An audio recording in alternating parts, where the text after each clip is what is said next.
I stood by and allowed my wife to almost kill our son. I was happy she did it. Okay, fair warning, this one is long as hell. Apologies for that, but this is very hard for me and I have been carrying it for a lot of years.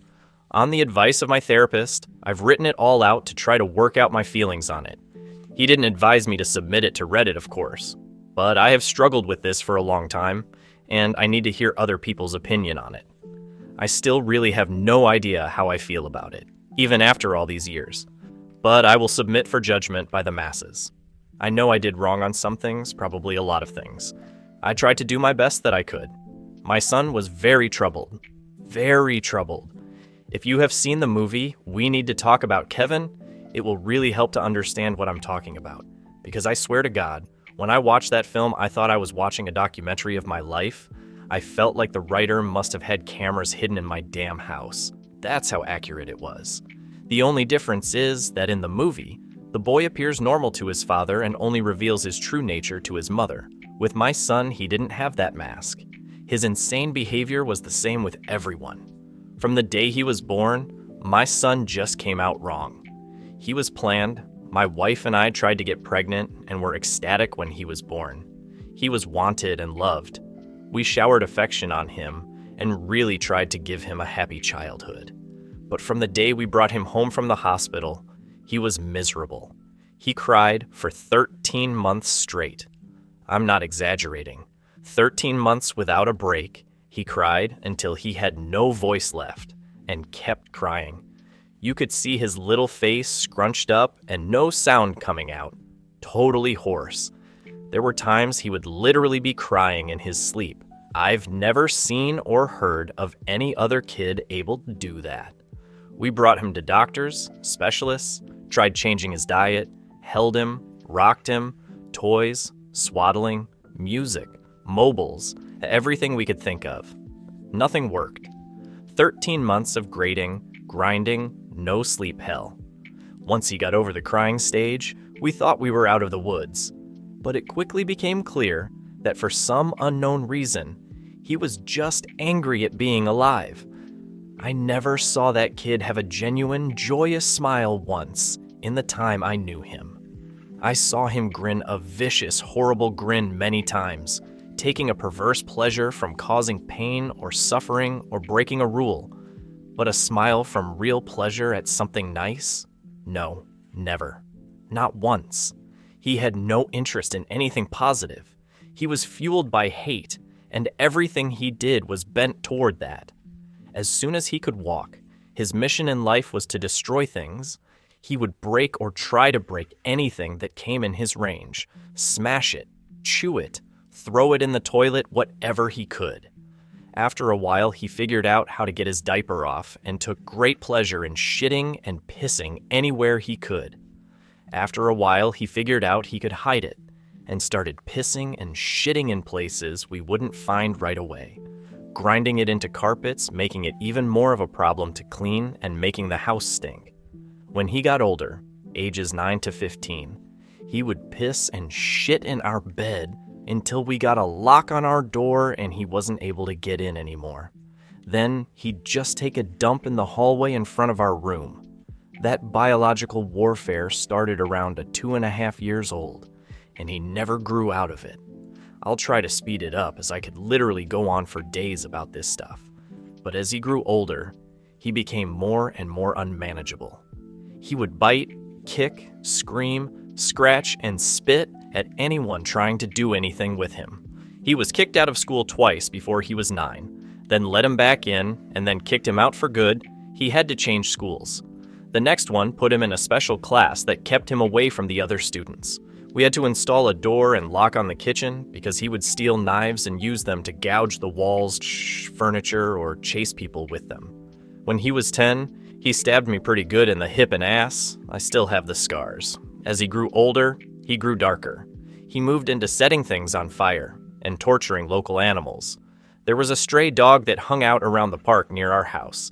My son blinded it in one eye with a BBQ fork. He would dip cats' tails in gasoline and light them on fire. He became a violent, stinking, vicious beast that lived in our house. We couldn't do anything with him. I will take this opportunity to preempt the tsunami of messages. Yes, we had the kid in fucking therapy. He saw a psychiatrist twice a week and had God knows how many different medications prescribed to him over the years.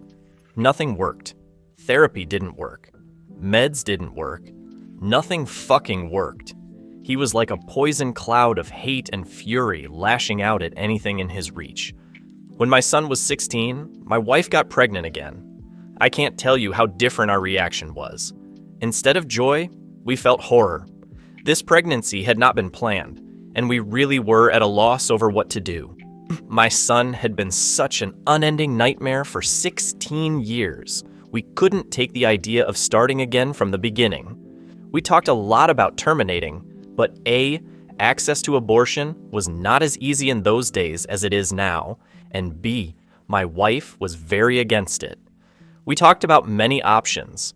In the end, we decided that my wife would have the baby, and if it turned out evil, we would put it up for adoption. We knew we just couldn't do it again with another child like our son. We had a daughter. She was normal. Suddenly we saw what our lives should have been like the whole time, how things would have been had our son not been himself. She laughed at things. She breastfed without biting. She didn't have teeth yet anyway, but you could tell she was just trying to eat, not tear her mom's breast off. After 4 months, she was sleeping through the night. She was happy. She was normal. I can't describe the relief and happiness that we both felt. I don't have the words for it. This where I believe I may have started really pulling back from my son. Up until that time, whatever mistakes I made, I had always tried to do the best for my son. I am convinced of that. I tried to help him and love him and care for him. I really tried. But when my daughter was born, my wife and I both instinctively just turned toward her. She became our focus, not from malice, but just because she was so much easier. She was so happy and sweet. Every moment we were with her was like magic.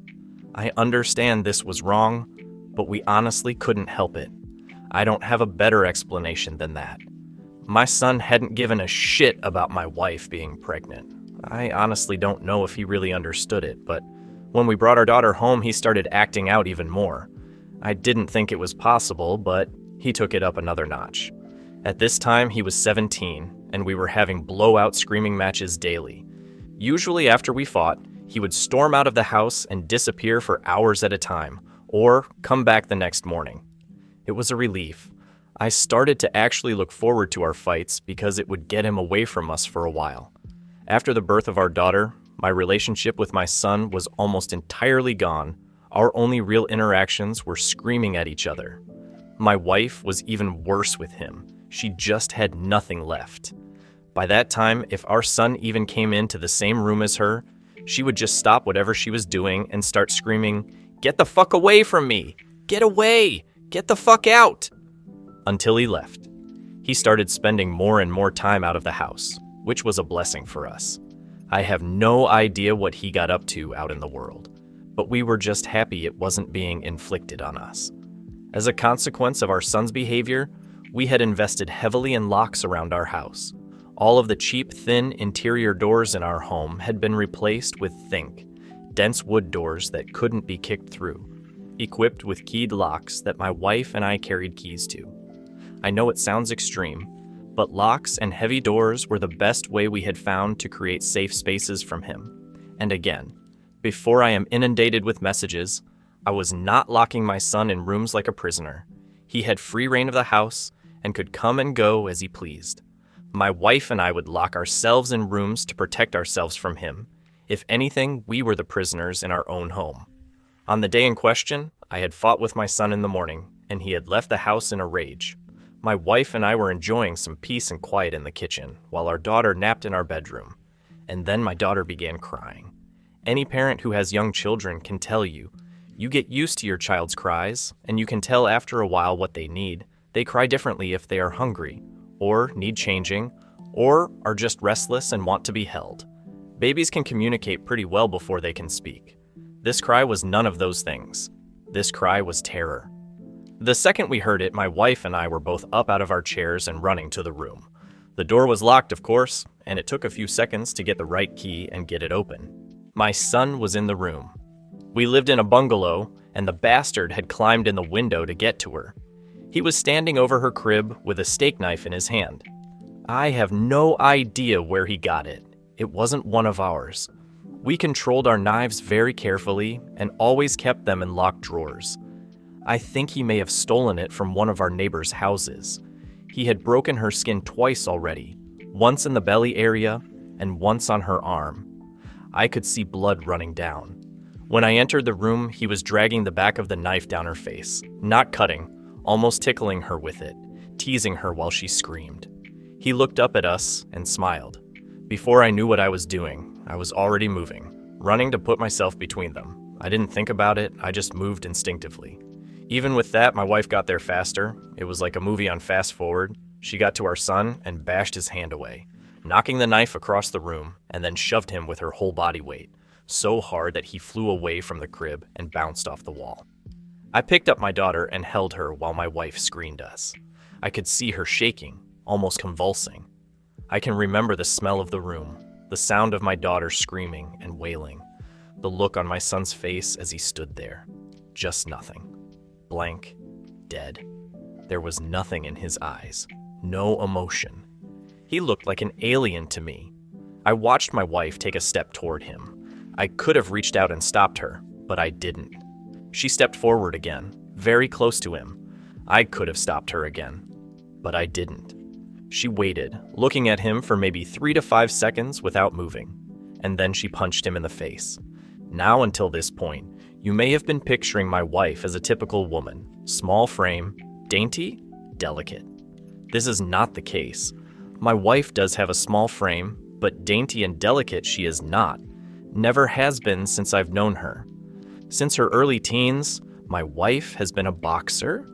MMA didn't exist back then, but karate and boxing were big in those days, and my wife was a very talented amateur.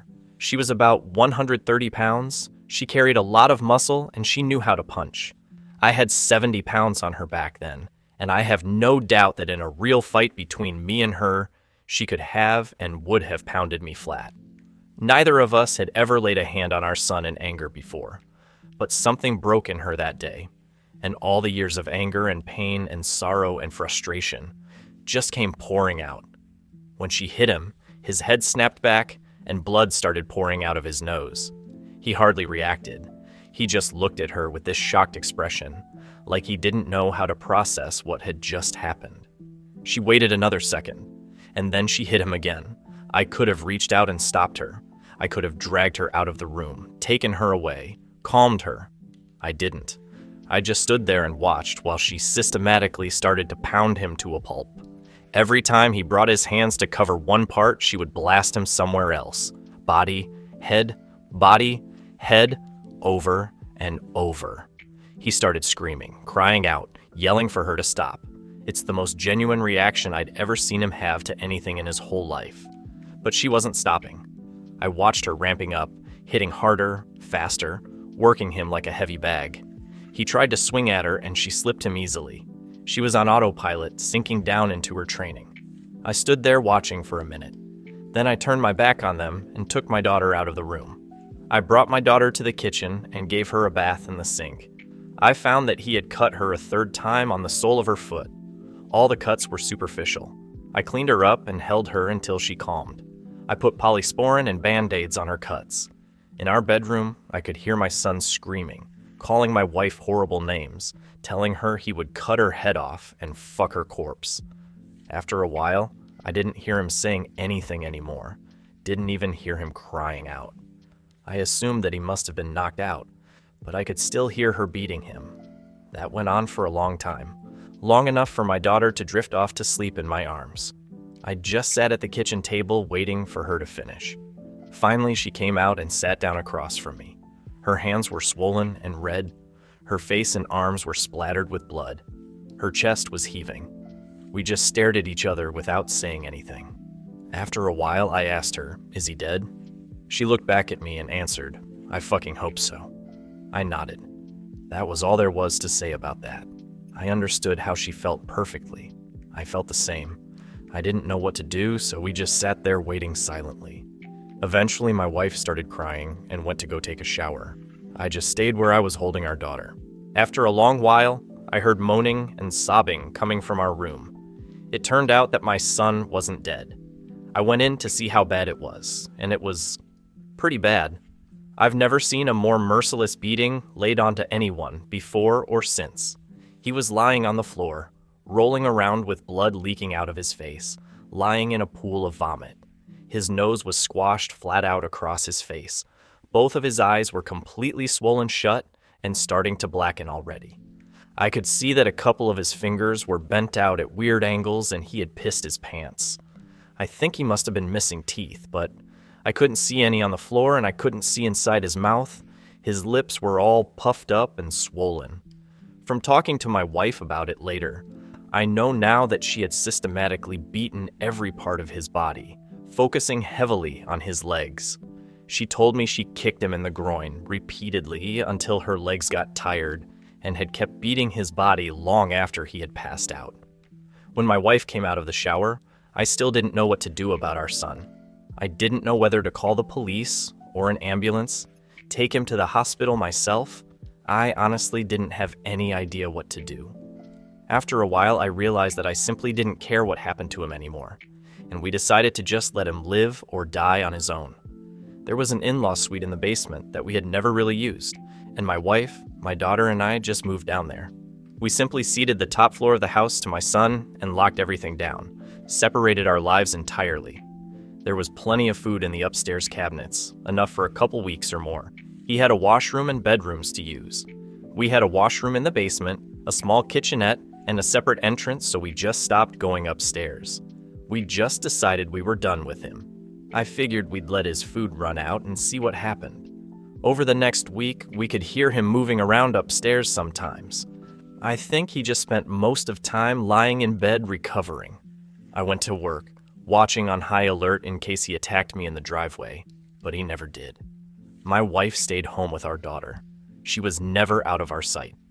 One night we heard him going ballistic, smashing things and banging. We didn't respond. He never tried to get downstairs or get near us, though.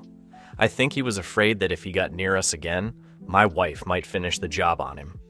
After 3 weeks down in the basement, we hadn't heard anything from up above for a few days, and I ventured upstairs to the main floor of the house.